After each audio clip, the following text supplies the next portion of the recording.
So this shot, is this like Plan B for pigs or something like that? Yeah, it's a Okay, hormone that it's basically an abortion shot for pigs. gotcha. All I right. I forget what it was called, but Okay, interesting. I didn't know that such a thing existed, but I can see where it it could be necessary, I suppose. yeah. Um, And apparently 2 doses really are necessary. that's why they give you two, is because Yeah. they're both needed. Got it. Uh-huh. Inside of the city, the people are crazy, out of their minds, they ain't got a clue. We gone away, headed west for Montana, left family and friends, all I got now is you. We both got new jobs, a house and a homestead, thinking this was the life, all that there'd be.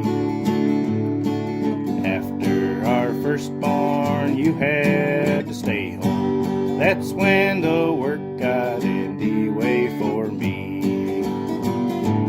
Well, I started farm hop life. We'll come to your farm to help and to wander.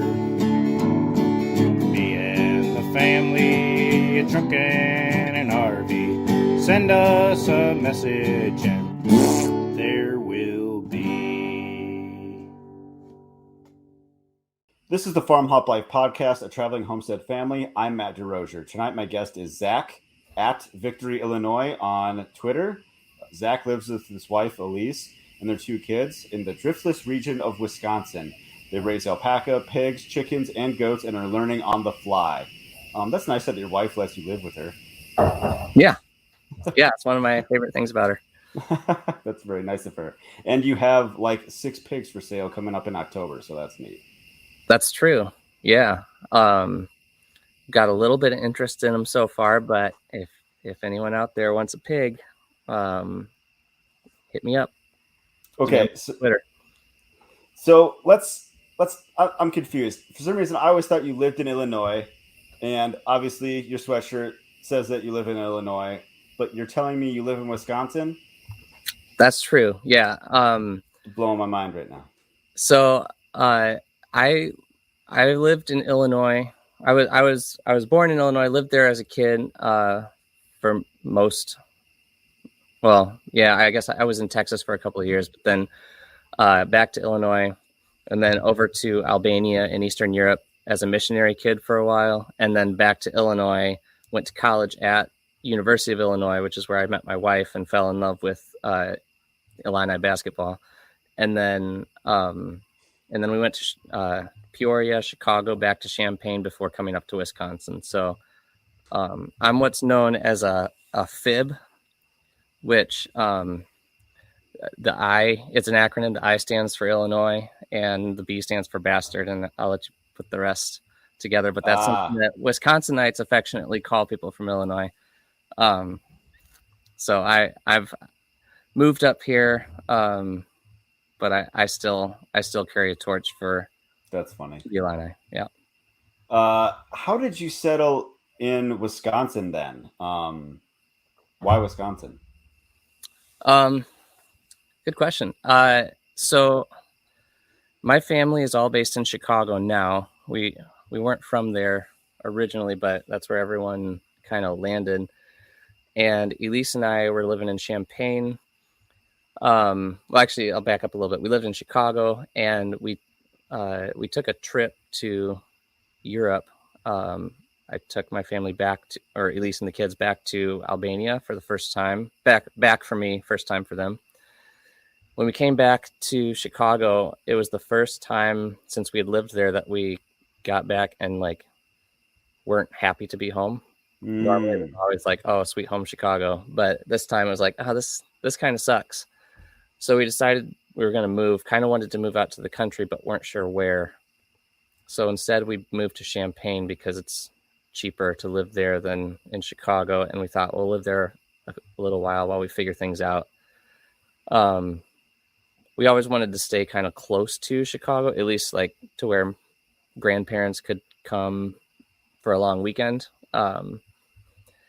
So we looked around different Indiana, Kentucky. We looked at some places in Illinois, but things were generally more expensive in Illinois. Plus the property taxes are a lot higher there. So we landed on Wisconsin because when the pandemic started a couple years ago and Illinois had its first stay-at-home order, I panicked a little bit and ran to Menards and bought a bunch of lumber so that I would have something to do while I was at home for what at the time was supposed to be 2 weeks. Right.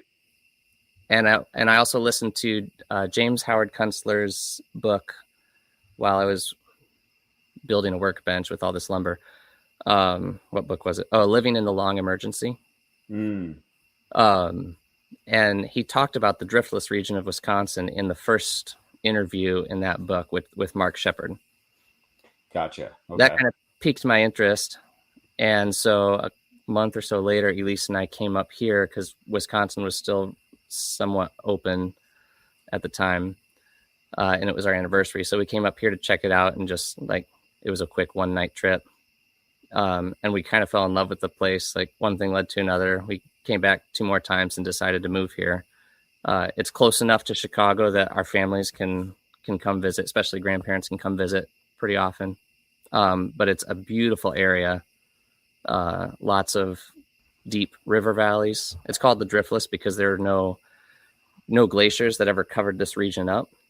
Unlike much of the West, the glaciers kind of scraped everything flat, leveled the valleys and hills. And sure, this part of Wisconsin, Iowa, a little bit of Minnesota, a little bit of Illinois got missed. And so you can be up in the cornfields and the horizon is relatively flat, but then you go down into these valleys and it almost looks like you're in Kentucky or something. It's really wild.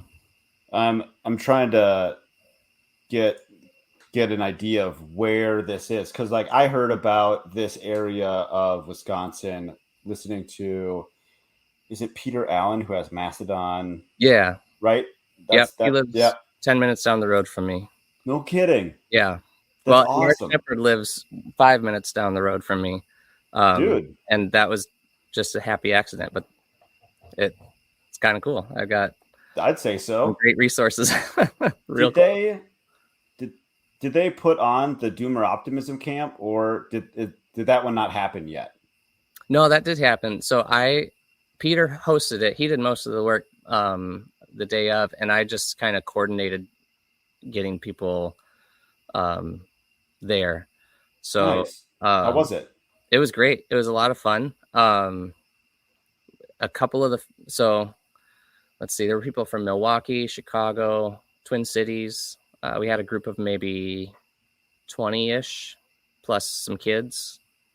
It was just basically a 1-day thing, and it was a lot of fun. We connected with some people from the area. So the next weekend, I think it was my wife and Peter's wife and another couple that we met got together, and our kids played at the Dragon Park in Viroqua. Nice.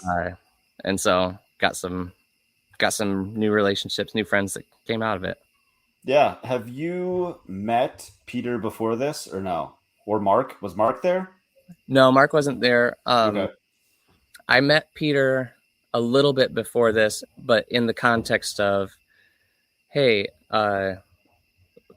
we're maybe going to do this get together.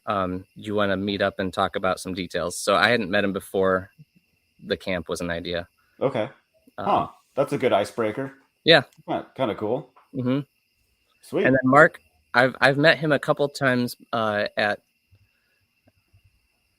different thing down the road. There's a croquet club that plays every Friday, and I go there pretty regularly. And he's been there a couple times, so I run into him there. Mark, you played croquet with Mark Shepard. Yeah, that's kind of funny. Yeah, he's better than me. I mean, he's probably just has time on his hands at this point, right? Yeah, I mean, I don't even think farmers really do that much.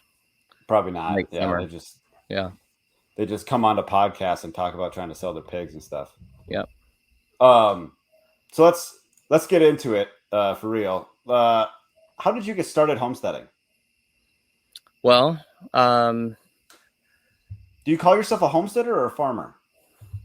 I don't know. I don't call myself a farmer yet, but I will as soon as I sell these pigs, because then I will have a profitable farm enterprise. There you go. I like it. I won't feel fake calling myself a hog farmer. I'll qualify, but my uncle Dave is a hog farmer, and so I always feel like, I got to be honest with myself, because we've got like real farmers in the family. Imposter syndrome thing, yeah. Yeah. Well, I mean, and it's just a hobby until you make money a certain threshold. Right. But yeah, so we got into this. I don't know. The idea has been kind of percolating for a long time. Like, we got married 15, 14 years ago.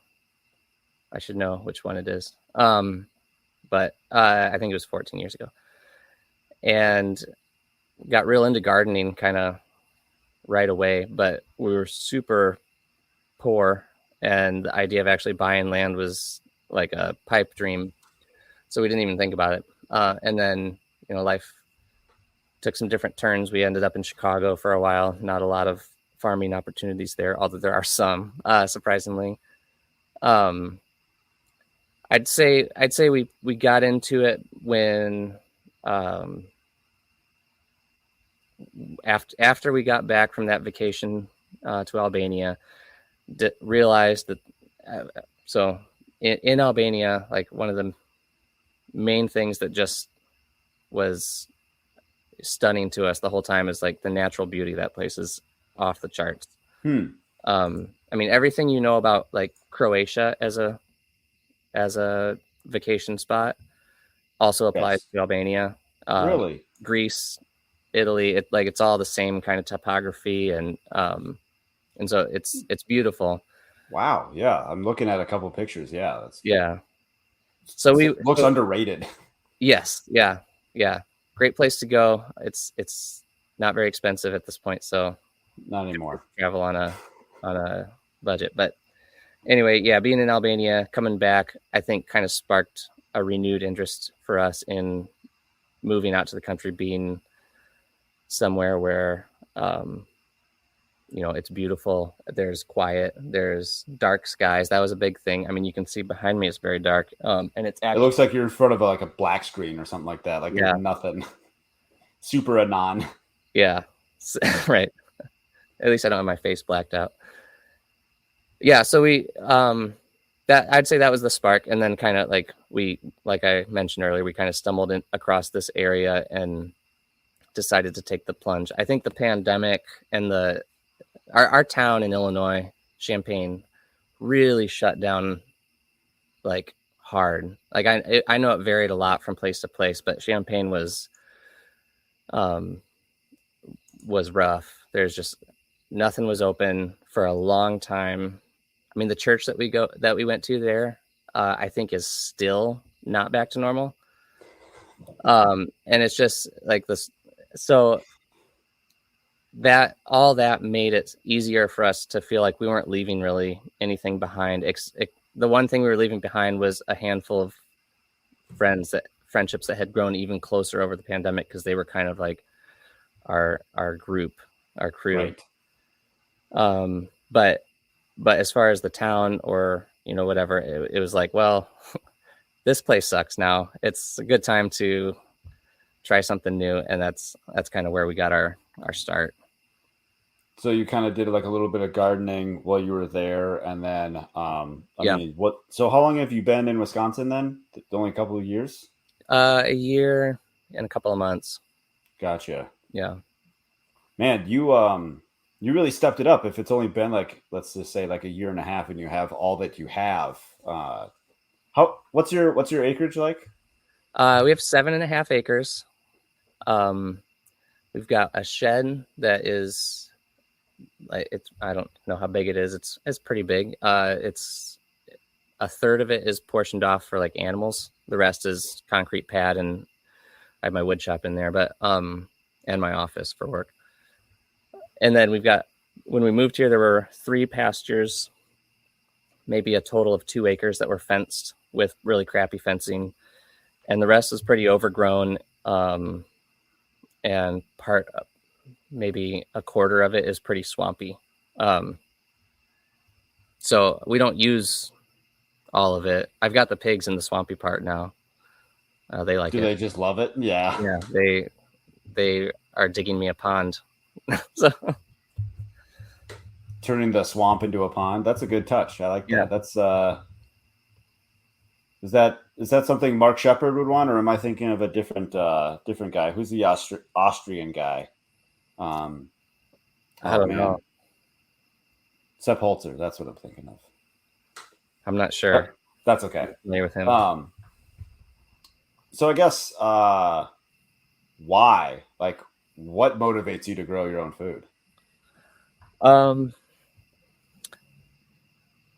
That's a good question. There's a like a little bit of a prepper kind of aspect to it. I wouldn't say that's the main driving force. I would growing. So for one thing, I just enjoy gardening. Although I realize I don't actually enjoy gardening so much as planting a garden. The maintenance sucks. Yeah. Yeah. It turns out I'm really enjoying having animals and taking care of animals. So part of it is just fun. It's a kind of a hobby, a big hobby. But as far as motivation for growing food, I think a lot of it is like I would prefer to buy like the highest, like pork from Acorn Bluff Farms. They're on Twitter and they've got they're coming up soon. We got them scheduled, I think, for an interview. Yeah. Nice. So like I'd prefer to buy the highest quality food and eat that because I enjoy it. I think it's important to be cognizant of what we put in our bodies and also how food is produced and how that affects the world. But I don't know, like I've got a good job and make decent money, but I don't know that I could justify to myself like spending as much as it would cost to buy like Whole Foods and boutique meats and stuff. I don't think I think it's worth it. But I don't know if it's just like I've just got this frugal sense that I can't bring myself to spend that much money on food or what, but I mean it would really add up. So yeah, I think I'm loosely keeping track of our expenses with the pigs, and I think I'm easily going to come out to where the cost for the pigs is really low for the amount of food we get out of them, especially with selling some of these piglets. And the quality of the meat is going to be really high. Plus, I know that these pigs had a great time until the very last second. And so all those things are motivators for me. Did you mention what kind of breed of pig they are? I don't know if I did, but they are the ones I have are a cross between Mangalitsa and Duroc. Nice. Okay. The Mangalitsa is the part I was really excited about. I was on the fence of getting purebreds and getting these crosses, and I got them from Acorn Bluff. Okay. And Keenan told me that maybe getting the crosses would be good as a first time thing because they'll get to wait a lot faster. Okay. And so the idea is I wouldn't have to overwinter pigs the first time around. And then I screwed up the shot that I was supposed to give the pigs when I got them home. Well, let me back up a little bit. So when I picked up the pigs, Keenan told me, it's like, hey, they might have been bred. They were with a boar, and they might be old enough. So if you want, you can roll the dice and maybe have piglets. And if not, I can give them a shot, and then you take this and give them another dose tomorrow. So I landed on like, okay, I'll piglets would be fun, but let's play it safe here. So he gave him the shot, gave me instructions, gave me the stuff I needed, and then I got back here and successfully injected one pig and screwed up the other one, and just decided, well, I'll see what happens. And what happened was she was pregnant and had piglets. So now I have to overwinter pigs. Anyway, but I'm looking forward to it. And I tell the whole story because I want to make sure that it's clear that it was my fault, not Keenan's. Okay. Yeah. So this shot, is this like Plan B for pigs or something like that? Yeah, it's a okay. hormone that it's basically an abortion shot for pigs. Gotcha. All right. I forget what it was called, but okay, interesting. I didn't know that such a thing existed, but I can see where it could be necessary, I suppose. Yeah. And apparently 2 doses really are necessary. That's why they give you 2, is because they're both needed. Got it. Uh-huh. So with your setup at your place, like what kind of like practices, methods, or like techniques do you have? Like, do you like have like permaculture guilds, or do anything permaculture, like swales, hoop culture, anything like that? Nothing like swales or any of the things you were talking about there. We are working on sectioning off our pastures so that we can do rotational grazing. We have 5 alpaca and 3 goats, plus the pigs and the chickens. And so the alpaca are the main pasture animals, but we're going to try doing like concentrated mob grazing with them. I mean, our chickens are free range. We have 2 big livestock guardian dogs who do a great job of keeping all predators away. We've never had any predator problems at all in the last year plus. And so the chickens just wander around all day, and I'm sure we lose some eggs that way, but then they all put themselves to bed at night, and we even left the coop wide open at night, and nothing comes and gets in. We rotate our goats around to just do weed maintenance in various spots. We've got a creek that starts in our property right in front of our house, and then the ravine behind it is fairly overgrown as well. So we run them through there, and then kind of the other marginal areas of the property. And then the pigs just have a big area in the kind of the swampy end of the property where they live. So one thing that I'm starting to do is plant several apple trees, and then a few bigger like nut tree, like some oaks and some chestnuts. Although I've been told that the chestnuts aren't going to make it here because it's a little too cold for them. So we'll see. I'll get lucky. Probably not. But some hazelnuts. I'm loosely following some stuff that is in Mark Shepard's book for the kind of layout of the apple trees and the hazelnuts and the nut trees. Hopefully in like 40 years, I'll have some decent sized trees throughout the pastures and can run animals through, harvest, have the animals eat a lot of the stuff that drops from the trees, but then have something left to harvest for ourselves too. I was just curious if there was a method to your madness. First question, is it weird being that close to Mark Shepard? Or is you just like, nope, that's just a great resource that I have 5 minutes away? Yeah, I mean, no, it's not. Most of the time, I don't even notice that. He's just another guy. Is there? Yeah, I don't run into him very often. I did talk to him last time I saw him at croquet about maybe going over to help out for a day. I'm taking a couple of weeks off work to catch up on some projects, and thought maybe I could go like work a day I think they're harvesting apples.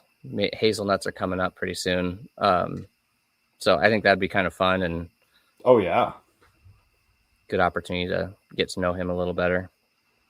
When you said like you were taking some of the like fruit and I think you said fruit and nut trees out of like what Mark Shepard's doing, what kind of specific things did he mention in that book that you're trying to do? Yeah, he talks about kind of a planting pattern of interspersing apple trees, hazelnut shrubs, I think raspberries and grapes in there, which I haven't started on that. And then larger like oak, chestnut. Yeah, I think that's about it. To create a multi-story kind of okay, to get your layers of the canopy. Yeah, basically like a food forest, but gotcha. Okay, relatively in rows so that there's kind of a organizational structure to it. Sure. And that seemed easy to try because I bought a ton of little 1 foot bare root whips at the county. The county has a tree sale in the spring, and it's like $25 or $20 for a bundle of 25 trees. And so there you go. I got 100 trees, and maybe half of them survived so far. I keep cutting them down because I forget where they are. Finally decided I should probably mark them. Whoops. Yeah. Whoops. But I'm only out $30 to $50, so it's not. It doesn't. You're only out $30 to $50 today, but in 40 years, like you were talking about, you'd be out millions. Well, I don't think about it like that. That would be a downer. So what kind of things, and you can do like, you can call back to some of like your experience growing food like in Illinois as well. What have you tried that worked well? What have I tried that worked well? Well, I've had really good luck with both in Champaign when in our little backyard, and then here so far with these, super cheap bare root trees and shrubs. They seem to be really easy to get going. Both Champaign, because we are already acclimated to the climate, or I'm not sure. I mean, I should qualify this by saying like in Illinois and here the soil is really good, and generally we get plenty of rain. So you have to be pretty bad at planting things and growing things to fail. Sure. So that might be really my advice is if you want to have a good garden, make sure to do it in Illinois or Wisconsin. But I've had good luck with raised beds. I've built raised beds with both in Champaign and here, and those have worked out really pretty well. Can I ask a dumb question? Yeah, go for it. If you have such good soil, why do you do raised beds? And how high are your raised beds? They're like 3 feet, I think. No, 2 feet high, 3 feet deep, 3 feet deep this way. Okay, I got you. It's easier to control the soil that's in there, and the soil that's really good for my plants and trees is also really good for weeds. So raised beds eliminate some of the weeding load.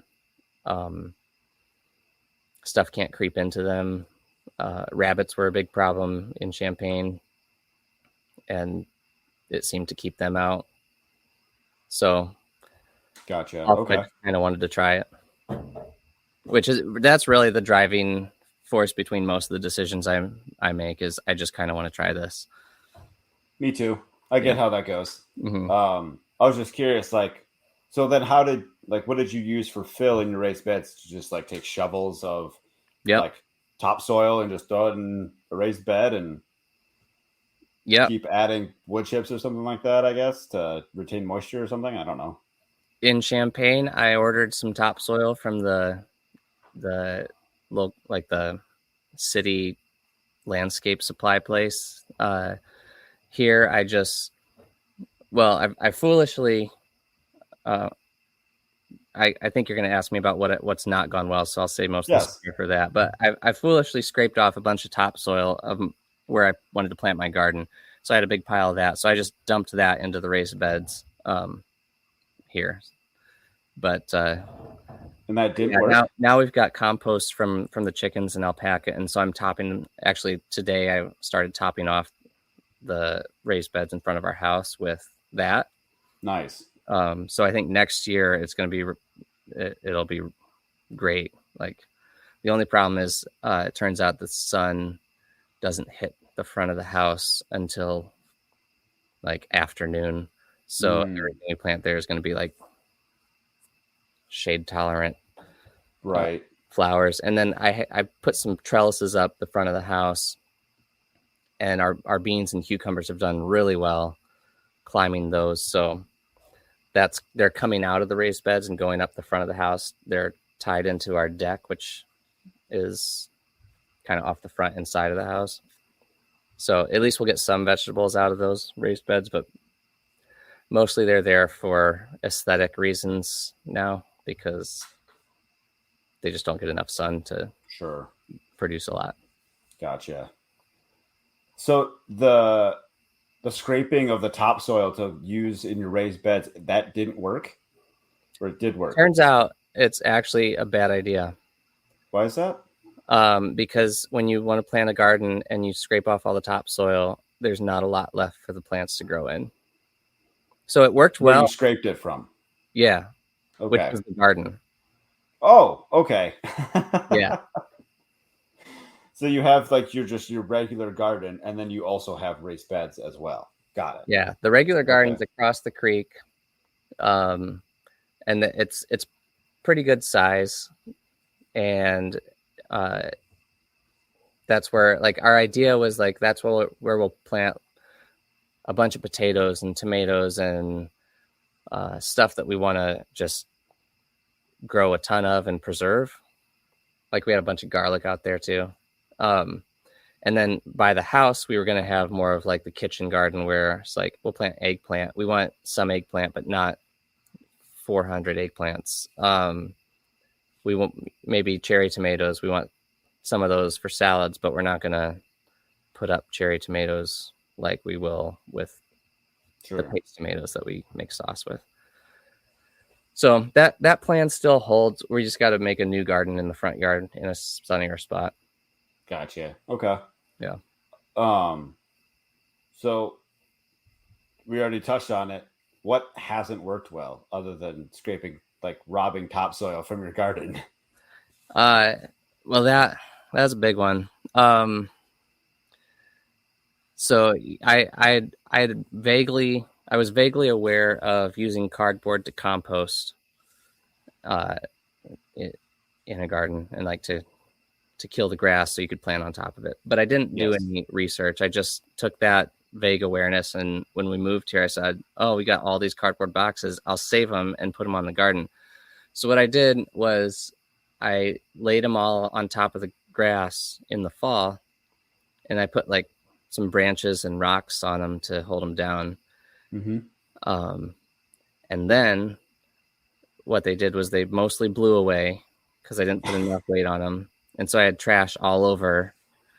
And then my plan B was to take the tractor and the brand new box blade that I just bought and scrape all the grass off so that I could plant.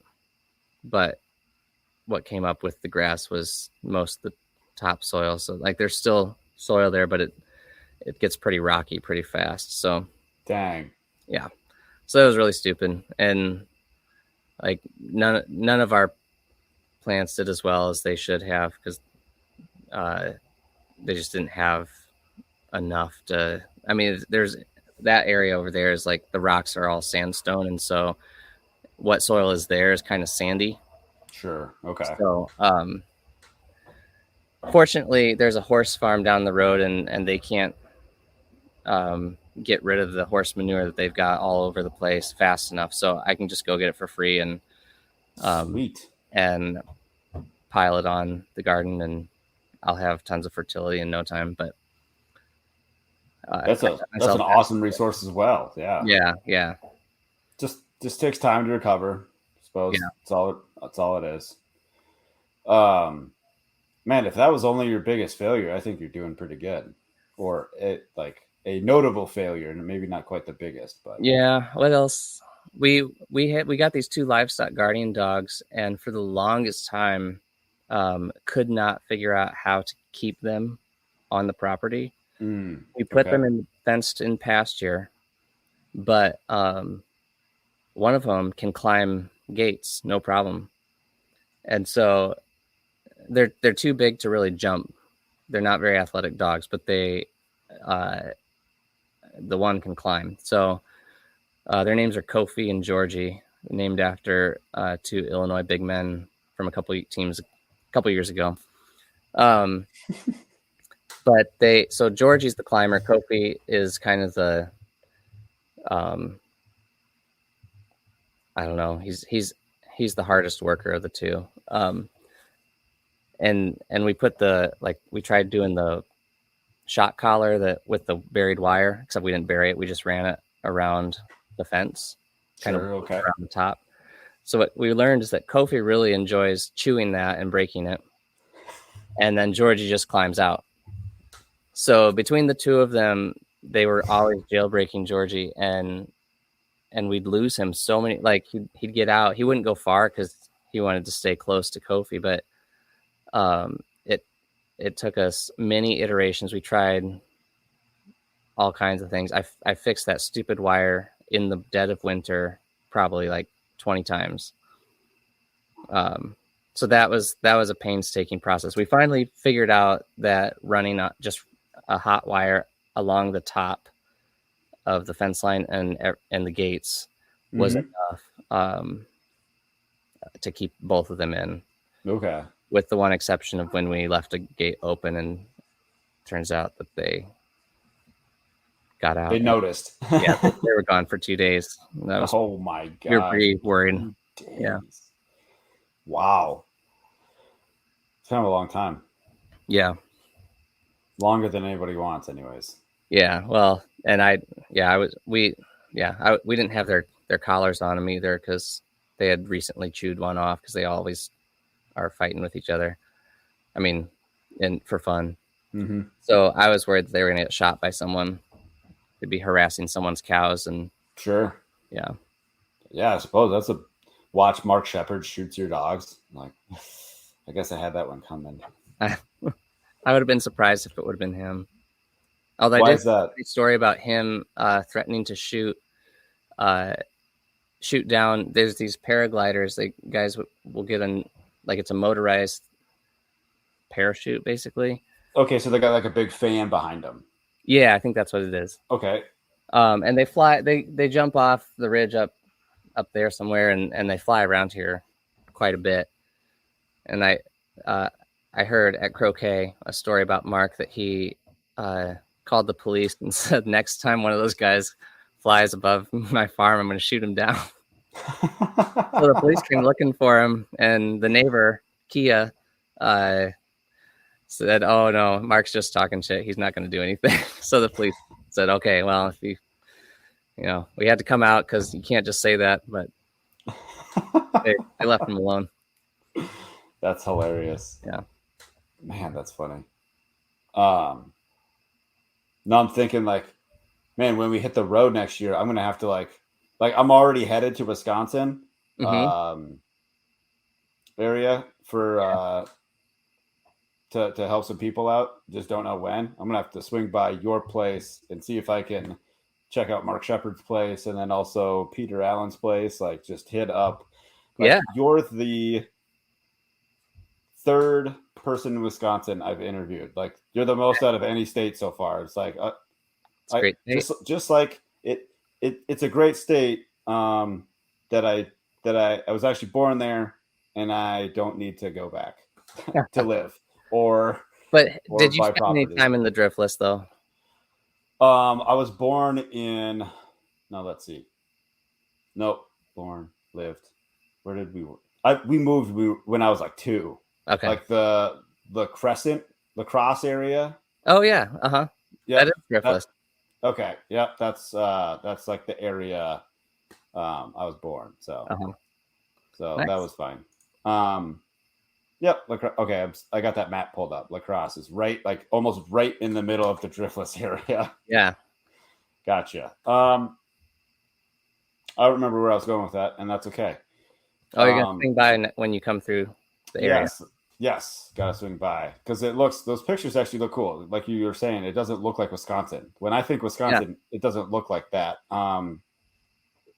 So yeah, it looks flat and boring in my mind. Yeah, So. No, it's a super cool area, and right like in the county we're in, and then the couple just to the east or to the west of us, there's a ton of small organic farms. Like Organic Valley is a big national brand for organic. I think mostly dairy, but I think they do some other stuff too. Their headquarters is real close in a little town called Lafarge nearby. And it's a co-op. And so there's just like, this is kind of a hot spot for small farms, permaculture kind of stuff. Sounds like it. Yeah. Pretty cool area. Yeah. Yeah. Man, it'd just be really cool to meet a lot of people in that area because it's just like seems like a hotbed, like you said. So yeah. On a Friday, you can play croquet too. Is that the one where you have? I don't remember what. Are you trying to hit a ball through like a metal hoop or something? Yeah, there's like 9 or I don't know how many, but it's the wickets set up in like a figure 8, and you work your way. Okay. You have a wooden mallet and a ball, and you work your way around the court. There's a lot of rules and a lot it gets pretty complicated, but that's the gist of it. Is you're hitting balls through. I don't like a lot of rules. Well, when we go to Top Golf, whenever we go to like Colorado to visit some friends, I just smack the heck out of that ball, and that's good enough for me. Yeah, I mean, you can do that. That is a strategy with croquet. Would it be Mark Shepard approved? I don't know. You'd have to just see what happens, I guess. Yeah. Well, I bet I'm surprised Mark Shepard hasn't thrown a croquet ball at those paragliders or whatever we're calling them. Yeah, that'd be a safer alternative than bringing out the shotgun. Or maybe he's got like a potato gun that shoots croquet balls. So, what has been the biggest challenge in homesteading that you faced? Biggest challenge, I think, is not spending tons of money, because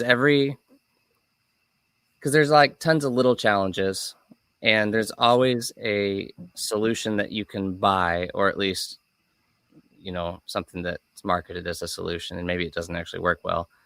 But that's a great way to just like spend all your money really fast. And so figuring out ways to, probably the biggest specific challenge is keeping water accessible to animals through the winter, because it just gets so cold, and our solution is buckets and hammers to break the ice, but that's pretty labor intensive. So trying to like the bigger challenge there is that trying to figure out like a system that isn't crazy expensive that still works, and part of that is figuring out where to put the waterer.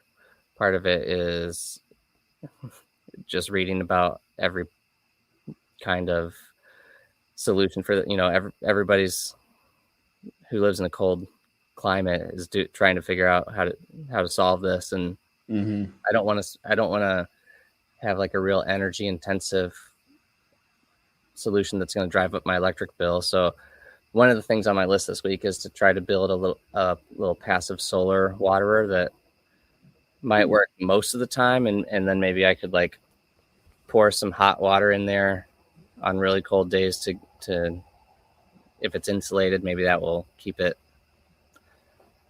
from freezing. Sure. But yeah, just all that kind of stuff. Like there's always like something you can buy to like I could buy a fancy heated water that's really Right. pricey, and that's not the only problem I need to solve. So trying to figure out a cheap way to just solve all these little problems. And right now water is the one, since we're heading into winter, water is the one that's like top of mind. Right. Yep. Man, I've got like 5 questions and I lost them all. There's the first question. What design are you thinking about doing for your passive solar water? Did you say solar? Yeah. Okay. Yeah. The basic idea is that you have an insulated box with a window on one side, and then inside of it is your water tank, and it's got to be black or painted black, whatever, or so it traps heat or absorbs heat rather, and then you have access points so the animals can actually like get to the water. So what I have right now, I've got 2 things that I might use. One is a black tub that's kind of, I don't know if it's quite the right shape, but it's a good size. So I might try cleaning that off real good and seeing if that would be good as my water tank, and then building an insulated box around it. And I've got windows. Anytime my parents bought the house across the street and are renovating it and took out a bunch of windows, so I've got all these windows just stashed in every little nook and cranny I can store them. Right. So I've got the glass wall. I need to protect it from animals breaking it, but we don't have anything with we don't have horses or cows that are gonna kick it. So just goats that'll stand on it. Right. They're little goats, so they jump though. It sounds like a cold frame, but for water. Yeah, basically. Okay. And it's insulated on every side except for the one with the glass. And that's just trying to trap as much heat. You put that facing the south. So the glass is actually facing is on the side. It's not on the top. Right. Interesting. Okay. Yeah. That is interesting. I have no idea how it works. I've never actually seen one. I've just heard about it. There's a company in a town near me that makes a thing called a geo drinker, where uses geothermal energy for livestock like waterers. And that's cool.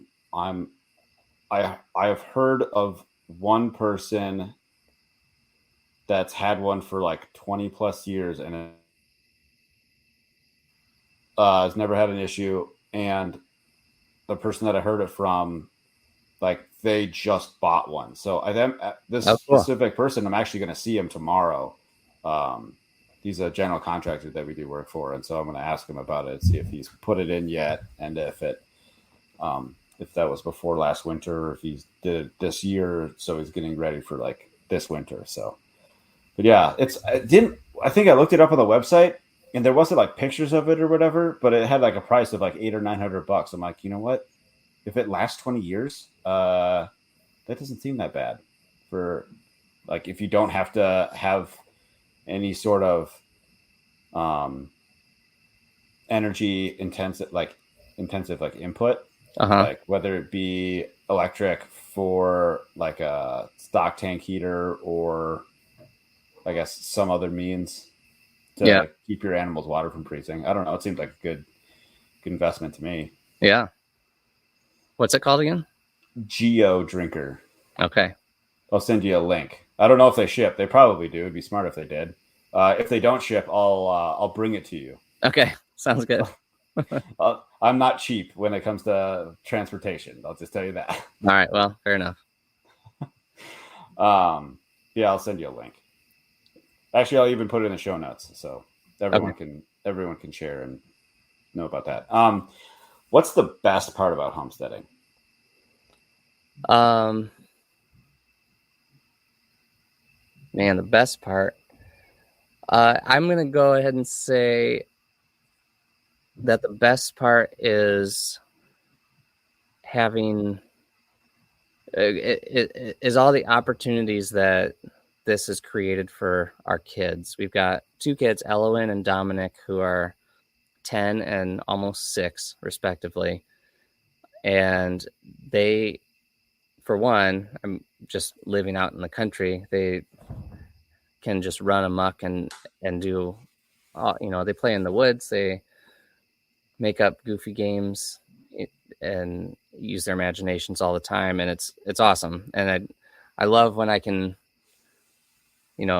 observe them where they don't notice that I'm there and just hear their ridiculous narratives that they're, they tell each other what's happening and then tell each other what to say and it's great. But then they also are getting, they don't realize that this is weird, but they're so comfortable with so many different kinds of animals. Right. They took over the chicken operation.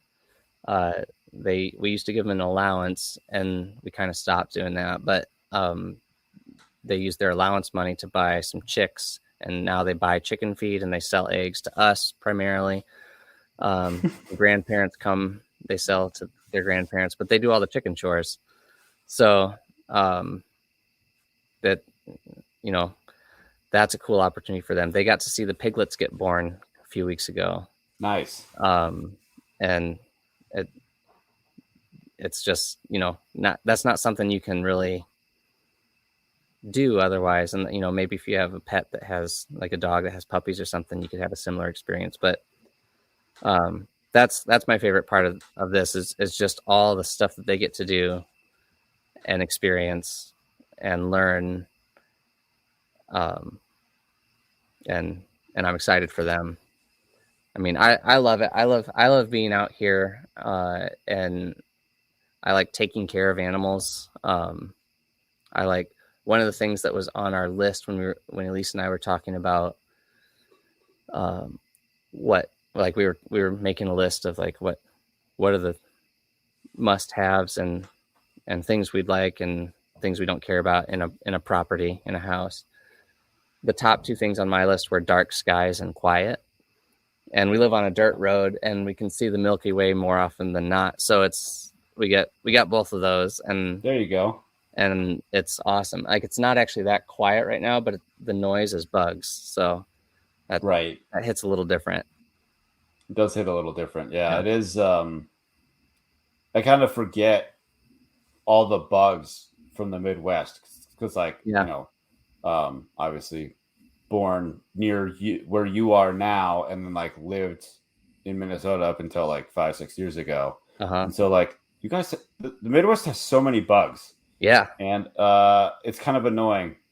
So, but right now I can't even see the mountains from my deck. I know, first world problem.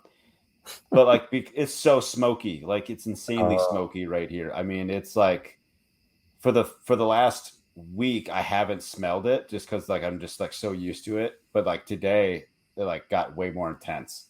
Oh wow, weird that I can smell it now. Oh yeah. Yeah, it's kind of weird. It sucks, but it's just part of living here. So, well, get this. Nobody's going to believe me, but it's true. I mean, this is held for 2 summers here now. We don't have mosquitoes in this valley. Okay, you're right. I don't believe you. It's true, though. That is a lie. No, there's mosquitoes in this part of Wisconsin, obviously, but in our valley, we just do not have them. We have about 5,000 bats that live in our shed, and I think a couple in the eaves of our house. But like in June, there's biting flies, and other than that, What kind of biting flies? Like horse flies and stuff? I think they're deer flies. I'm not Deer sure. I'm flies? not a Okay, fly yeah. expert. They're annoying though. Big flies that hurt like heck when they bite you. Yeah. Yeah, they look regular size, but they Swell look a little bit more like robotic than the house. robotic. Yeah, Okay. a little more evil. A little more evil. We were visiting. We went to some friends who have an old apple orchard, and we were picking apples the other day, and I got mosquito bites there, and I was like, "What the hell is this?" And I remembered mosquitoes, but Right? You just forget that they yeah, even exist until you experience them. Yeah. yeah, Dude, if you're telling me that you live in a valley, like in like that is honestly one thing that truly sucks about the Midwest is, well, pretty much everywhere is the mosquitoes are just off the charts, and like yeah. we barely have them here, which is pretty sweet. But now you're making the Midwest actually sound kind of cool, which is hard to do. Well, So at least Higgins Creek Valley or whatever this is called. Higgins Creek is the creek that starts here. I don't know if the valley itself has a name. okay, I'm gonna have to look that up. Yeah, I'm definitely gonna look that up. It's like, what is? Let's say someone wants to live in the Driftless, like what's property going for out there? Like, do you have any idea? Like, is it like 10,000 an acre or something? I don't know about just land. I think 10. Yeah, I don't know. I won't even say because I have no idea. What I will say is there's just not a lot for sale. Probably for good reason. Nobody wants to sell. Yeah, and there's not that many there's not that many properties. It's a sparsely populated area. There's a lot of farms. There's a lot of people have like bought up tracts of land to use as hunting properties. Right. We're close to big metro areas relatively, but like there's great deer hunting around here. So yeah, stuff is pretty pricey. It doesn't seem to have really gone up since last year, but there just aren't a lot of things on the market. But if you're the kind of person who could like move into a real fixer-upper kind of house, there's a few good spots. I check into Zillow every now and then, and there's some nice stuff. Actually, I just pulled it up actually, and dang, there's some cheap. It's cheap, and like I'm looking. I just Googled Higgins Creek, and I don't know if like Wisconsin. I don't know if this is accurate whatsoever, but I just looked up then Richland County, Wisconsin. You can get 40 acres for 135,000. Okay. You can get some crap hole house. It looks like it needs some love, like a lot of love. 2-bed, 1-bath for 49,000. That's kind of cool. I don't know how big the lot is. Where's or that? You can get Blue River, Wisconsin. Okay. And you can get like this 3-bed, 1-bath house for 65,000 in Richmond Center, Wisconsin. So there's, dang. I should say, yeah, I was thinking of places with land, but yeah, if you're looking in town, I think there are some pretty affordable options. I mean, yes, obviously with land, that would be pretty sweet. I'm not seeing exactly how much land you get for the $50,000 one. You get half an acre, so not bad. Yeah. It's something. Mm-hmm. So, man, that's kind of cool. Apparently, I'm moving to Wisconsin, so you talked me into it. My wife's not going to be happy. One thing you got to watch out for is floodplains. That's true. That is true. Yeah, but still worth looking into. I can't speak highly enough about the area. Did you guys have bad floods at all this year? No, our valley is a pretty small watershed. But I don't even I think there was a one time that there was a bridge kind of flooded out nearby in the spring. There's been some really bad floods here in the last handful of years, but this year wasn't so bad. Good. Well, that's good to hear, because it seemed like everywhere had like super weird, like 500-year like flood events or whatever. So so in your area, how did you find community? Being new to the area, how did you find it? And what kind of community? So we've kind of found a few different places to plug in. Really I guess the first thing that we did, my mom met our neighbors and then told us we should reach out to them because they had a son who was our son's age. But my parents were up here when we were scoping out properties, and then we moved here, and they kind of caught the bug, and so they started looking around at properties, and so they met all our neighbors before we did because they were scoping the place out. Yeah, it was a little weird, but they're super nice, so that, it worked out. So anyway, we met these neighbors up the ridge here, and turned out their son ended up being in our son's class in school last year, and we started doing just a weekly, like we had them over for dinner, and then they had us over, and we started doing like a weekly Thursday night dinner, and that was like our first kind of foray into actively trying to get connected to some people here. The croquet club has been actually a pretty great catalyst. Like that's where we showed up. We heard about it. It was actually mentioned in that James Howard Kunstler book that I read that led us to this area in the first place. We didn't mean to move down the street from it, but after we moved in, we realized it was right here. And they get together every Friday and play, and it's in the summer it's like kind of just like a party, and in the winter it's let's play a game and get out of here because it's freezing. Sure. But we just started going to that, showing up, and kind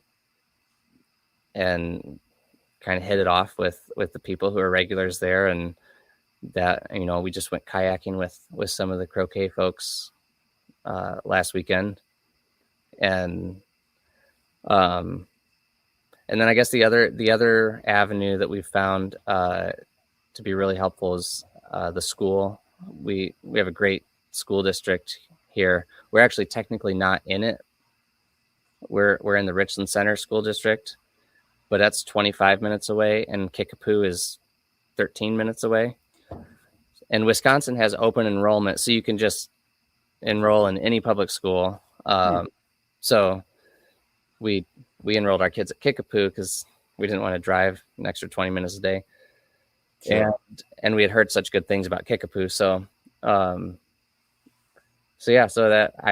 it sounds ridiculous, by the way. What does the name Midwestern names?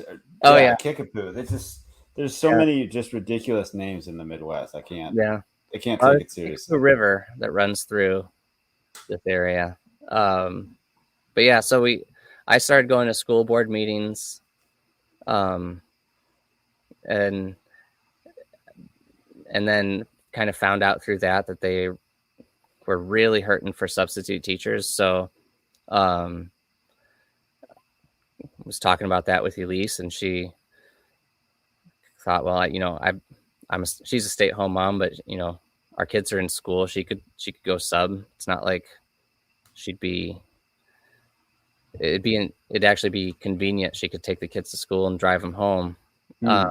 Sure. And so she's been subbing a couple days a week. And for one thing, like that's a great way to meet,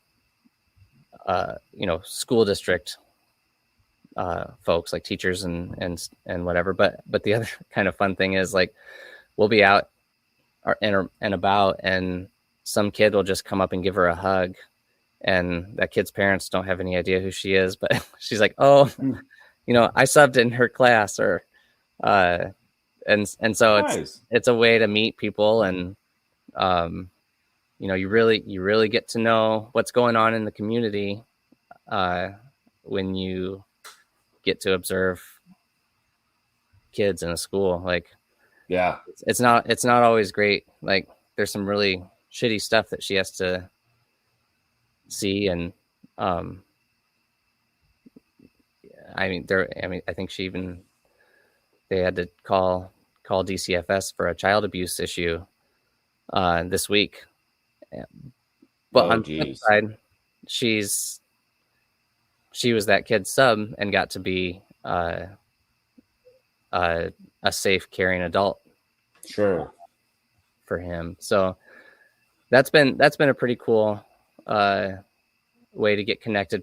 I feel like that kind of accelerated things for us, because we're really new here, but as soon as you're like vital to helping the school, right? Yep. You get accepted pretty fast. No, that's a good point. To be needed. Yeah. So yeah, we're people, like, maybe not so like strongly word, but like, they have to come to you for something. Right.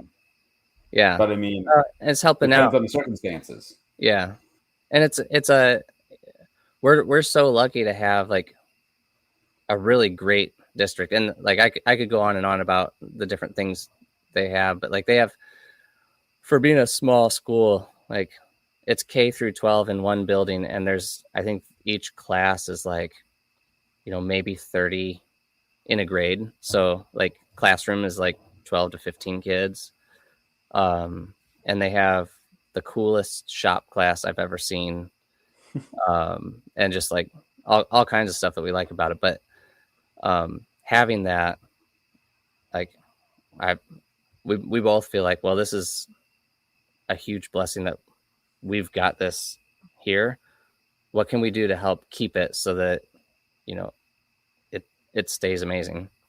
Sure. And an easy thing to do in this case was sub for a couple of days a week. So why is community important? Oh man, this would be such a lonely lifestyle.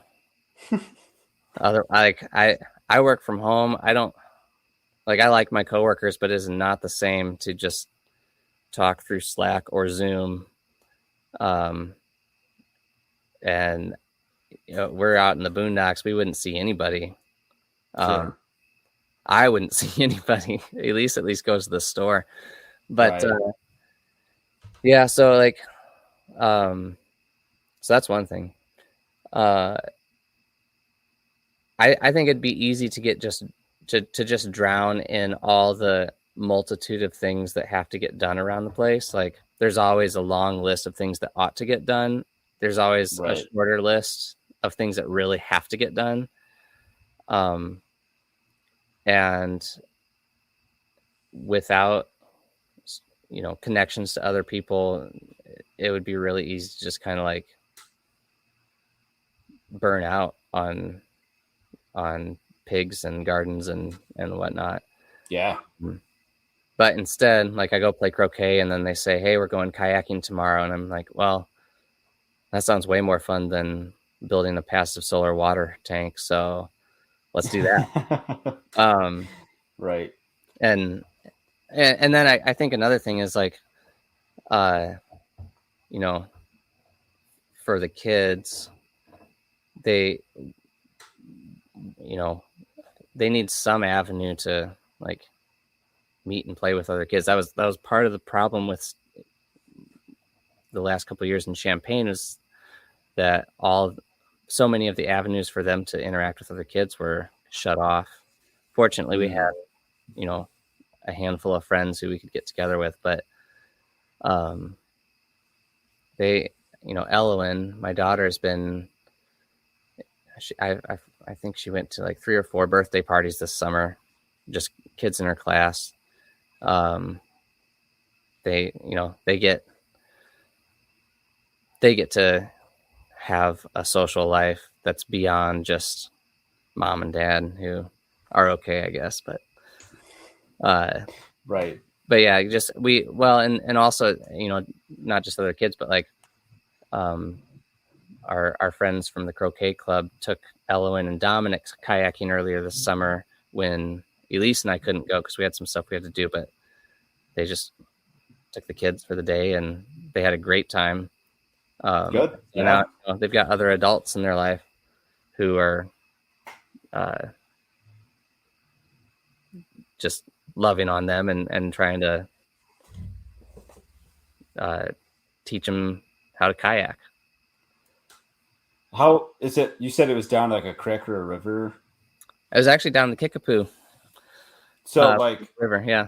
So, they got the current. They can just kind of glide along. They don't actually have to like work that hard, kind of, right?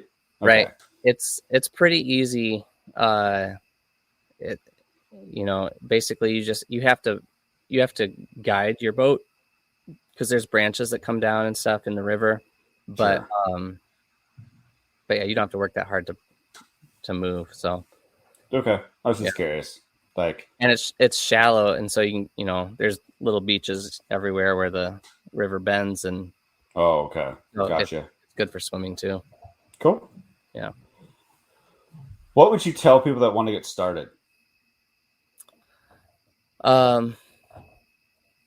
Started with homesteading, gardening, livestock, anything. Like, do they read up on it? Should they overthink it? Should they just get into it and figure it out as they go? I think the biggest thing is to not bite off more than your budget can bail you out of.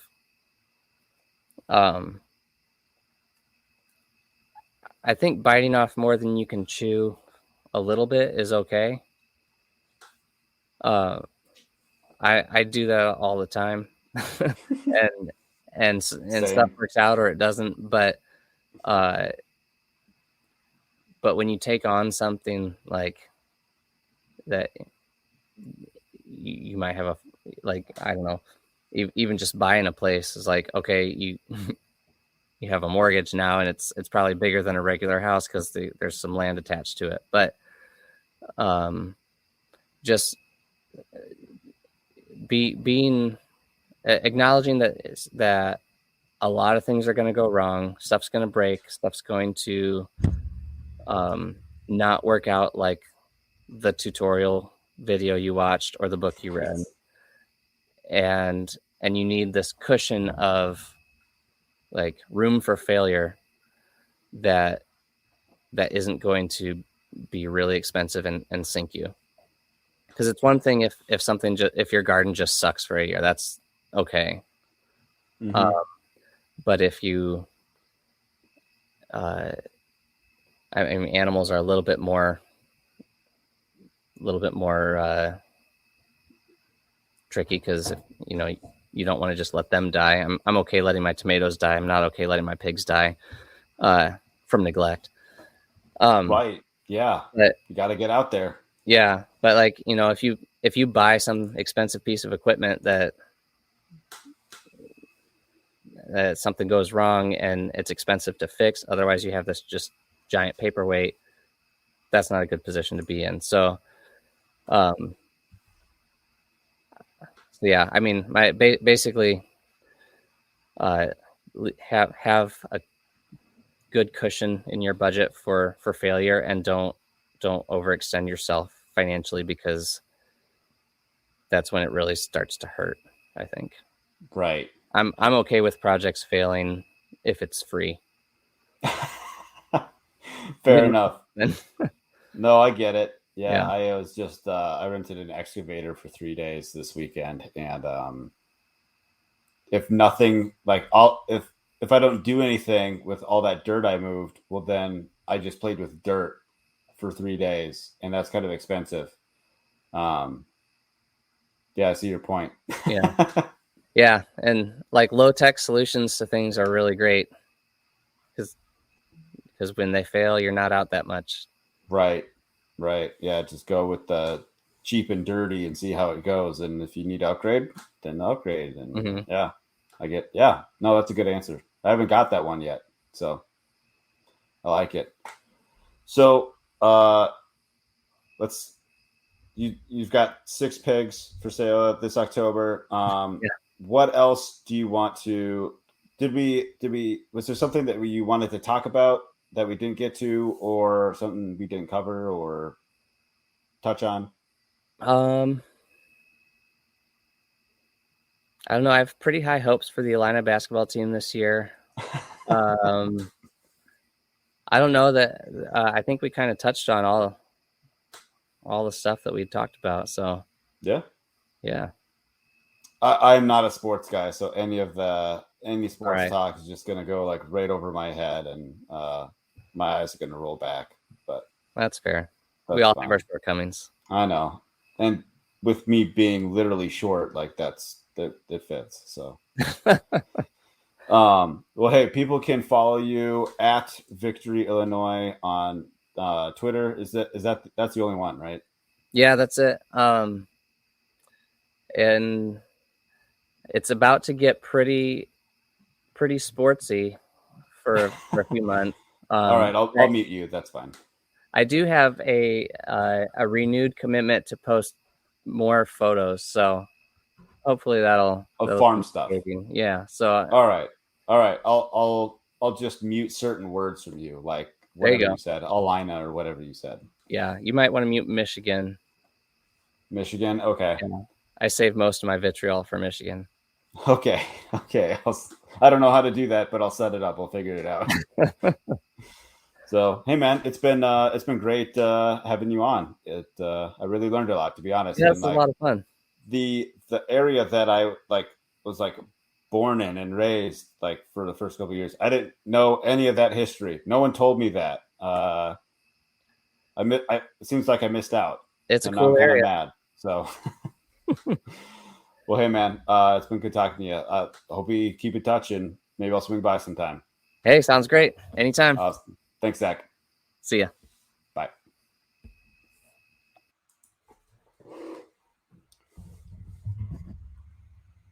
Let's see here. Where are my notes? My other notes. Here we go. Nope. Other notes. Other notes. Holy crap. Get your stuff together, Matt. Okay. There we go. Thanks for watching, everyone. Leave a comment, like, subscribe, and most importantly, share this video. You can check us out on Fountain FM podcast player. You actually earn Satoshis just for listening to podcasts, at least for now anyways. And you can tip your favorite podcaster, content creator right inside the app if they have the wallet set up.